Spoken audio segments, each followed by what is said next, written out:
Judge, I was going to give you this. Hang on.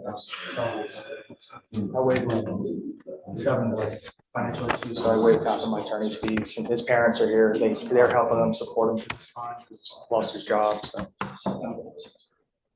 That's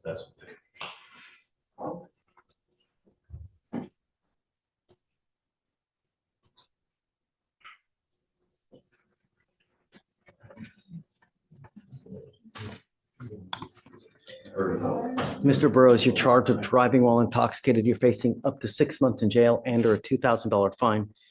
You guys have worked out an agreement where they're offering you 180 days in jail. It is probated for 12 months. As part of the probation, you will do a DWI education class, 2 victim impact panels. You must do a TRAS, which is an evaluation to see what other conditions you may need. If they assess other conditions, you must fulfill those conditions. No breath test refusal, meaning if you were pulled over in a car and an officer asks you to submit a breath test, you must submit. If you don't, you're in violation of this probation. Guardian interlock, 30 hours of community service, a $100 donation, one time to Mothers Against Drunk Driving, no drugs, no alcohol. Random analysis. Is this how you understand the plea bargain agreement? yes, sir. Does he have any prior DWIs? He had one that was dismissed a long time ago, and it was no probable cause based on no alcohol consumption out of Galveston.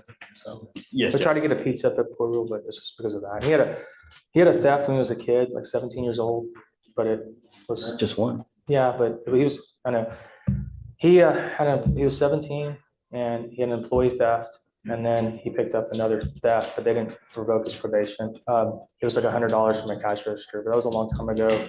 He's a volleyball coach. He's a good citizen. He's a good guy. He's turned his life around. His parents are here to support him. He made a mistake this night drinking. He understands that. He's taking responsibility for that.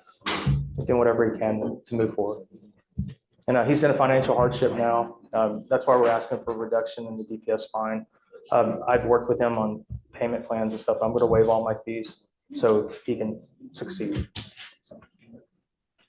The question is, at what point do you get it, Mr. Burrows? You know, you've already had one DWI dismissed. You now have another one. While you're on bond, you have bond violations. So for you to come here and tell me that you've changed and that you're a different person and this and that goes in one ear, goes out the other. I don't believe it. Actions speak louder than words. And you can lie to me, but you can't lie to yourself, you know, and your record, you know, life is hard enough being a young Black man in America today, right? And the more convictions you get, all you're doing is you're making life more difficult. With these theft cases that you get, with these DWI, I mean, it's one of the worst cases that you can possibly pick up, because these theft cases brands you as a thief, and people are scared to hire potential thieves, because I'm always going to be thinking, well, if I hire him to work for me, I know that he's got not only one prior theft, but 2 prior thefts. Is he going to steal from me? Same thing now happens with the DWI. You've had one dismissed. Now you have another one. What's it going to take for you to get that we mean business, that public safety is a primary concern? And when you don't get it, and when you continue to pick up criminal cases, there are really grave consequences. You need to understand that from now on, after today, you're looking at a minimum of 30 days in jail. No, hold on a second.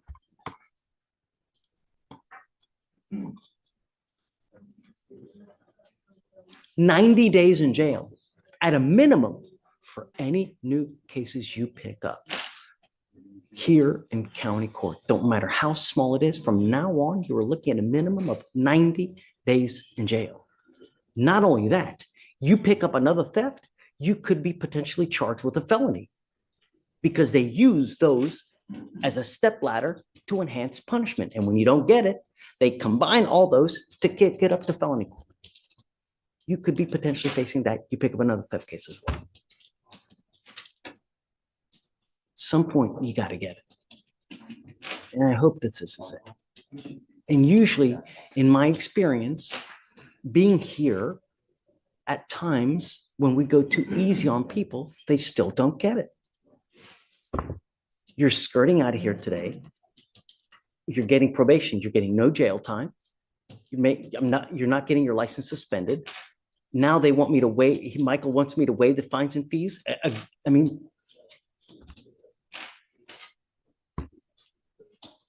I think he has his family why here. would we reward, you know? I want him to succeed, and that's what I think the problem is, that if he doesn't have the money to succeed, it's going to be very hard. He's going to try everything in his power to succeed financially. I just think that's going to be a burden on him.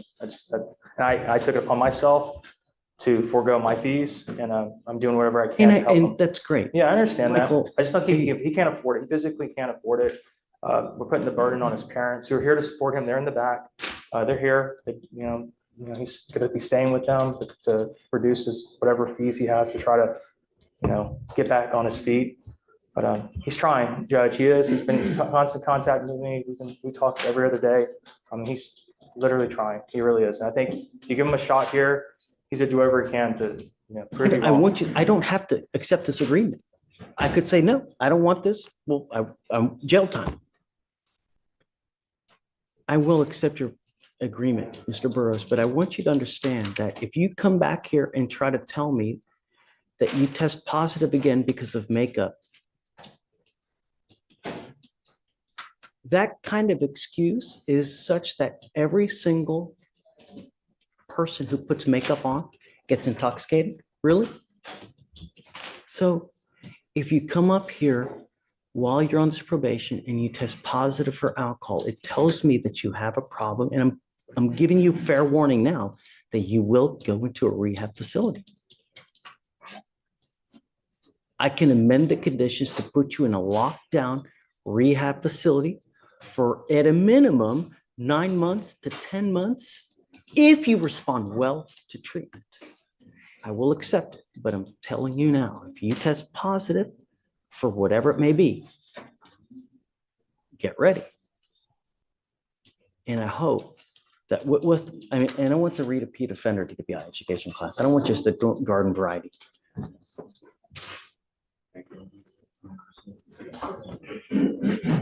Your record speaks and tells everyone in the whole world about you. So if you ever get pulled over again, you need to understand that you will probably get harassed. So if I were you, I wouldn't ever, even if you've had a sip of alcohol, a glass of wine, I wouldn't get into a car because you're begging for trouble. Do you understand? Yes, sir, I understand. You give up a lot of rights by entering this agreement. You give up the right to a trial, right to compel witnesses to testify on your behalf, confront and cross-examine your accusers. If you're not a citizen, there are possible immigration consequences. You can be deported, excluded from the country, denied naturalization under federal law. You give up the right to appeal. Once you plead guilty, this will go on your record, Mr. Burrows. It's going to be there for the rest of your life. You can never take it off. From now on, like I said, you're facing a minimum of 90 days in jail for any new cases that you pick up. You must do your classes on time. You pick up a new case, you test positive for alcohol, you know what's going to happen. I will issue a warrant for your arrest. I'm going to put you in jail. I'm going to bring you back out. And we're going to talk about if you violated, if you did, how, and what the appropriate remedy will be. And it could be 180 days in jail. Do you understand? Yes, sir. How do you plead to the offense of driving while intoxicated? Guilty or not? Yes, sir. You need to understand that one of the things that they're ordering you to do is a TRAS. This is an evaluation. They may assess intensive outpatient treatment. Who's done the TRAS? They recommended IOP SOP. Okay, I think that's a good thing, right?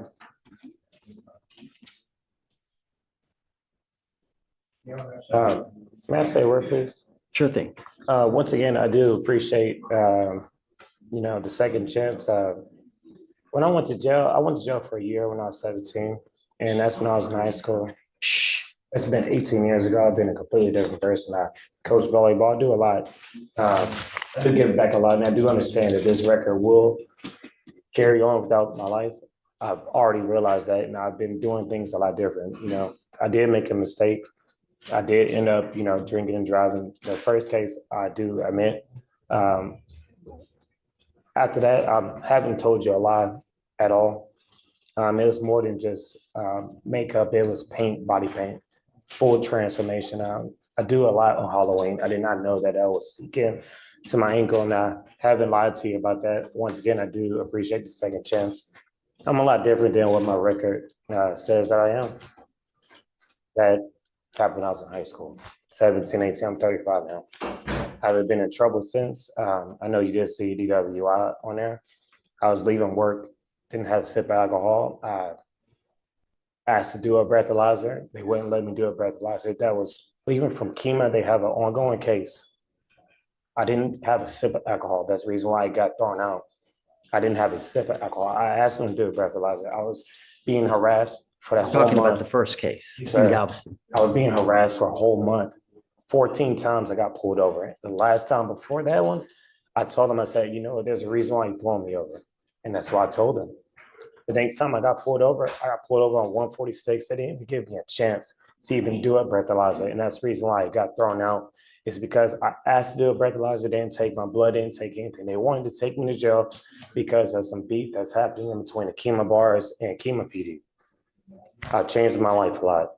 I didn't lie to you last time I was here. I wasn't aware that would set off my scram device. I had super glue that I was putting fingernail polish remover.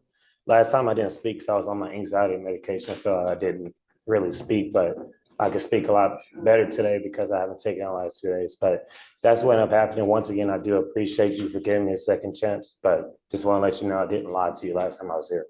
If you think that people and officers messed with you last time, what do you think is going to happen now?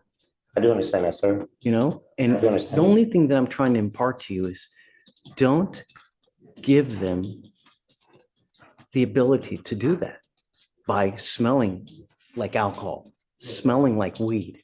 Because when you get into a car, the faintest, funkiest smell of whatever, it's a great excuse for them to take you down. Yes, sir. This time I did drink. I did not admit Look, that. you don't Yes, have sir. to say anything now, but Yes, sir. I want you to appreciate the gravity of it, because when officers like me, I don't know you. I have but a mere 10 seconds, 20 seconds, maybe 5 minutes to get to know who Sydney Burroughs is. Yes, sir. One of the things I use to find out who you are is your record. I understand. So when an officer pulls you over, they're going to see DWI, theft. And I don't know if there's other things as well, because I don't get access to everything. But when they see that, they're going to be, holy moly. If they go up to your car, if it walks like a duck and it talks like a duck, if they have a DWI 1, if they have a DWI 2, and now they come up to you and they smell something, I do understand. don't give them ammunition to fire a gun at you. Life is hard enough as it is. Anyways, look, Yes, sir. done preaching. So just comply with these things and we will be happy. Yes, sir. Michael, and I'm going to tell you now that I will waive your court costs and your supervisory fees. But if you come back with another DWI, I want you to understand that the next time on a second, you're facing around $6,000 at a minimum of supervisory fees, not to mention court costs of another $500-600. So it's on a second DWI, you're facing around $7,000. Yes, sir. You understand? Yes, sir. I understand. Get the message. All right. Thank you, Judge. Which devices are we using here? So what do you have now? Do you have the scram? Yeah, he liked the interlock, what they agreed to. Yeah. And I mean, I'm okay with that. First, you got to get the interlock. Once you get the interlock, we'll take the scram off. I've been paying for your device now. While you're on probation, I can't pay for it. You're going to have to pay for that yourself. Yes, sir. I understand. But I'm going to, cut his fines and fees, please. I'm literally taking all the money away. Money is never the issue. It's doing what you're supposed to do in the time you're supposed to do it. Yes, sir. I understand. I really wish you the best of luck, Mr. Burroughs. We want the best for you. And we're just trying to make you get a clue. That's all. Just don't be a danger to the public. That's all we want. Yes, sir. I understand. All right, man. All right, good luck. Thank you. Thank you. You fill out the affidavit?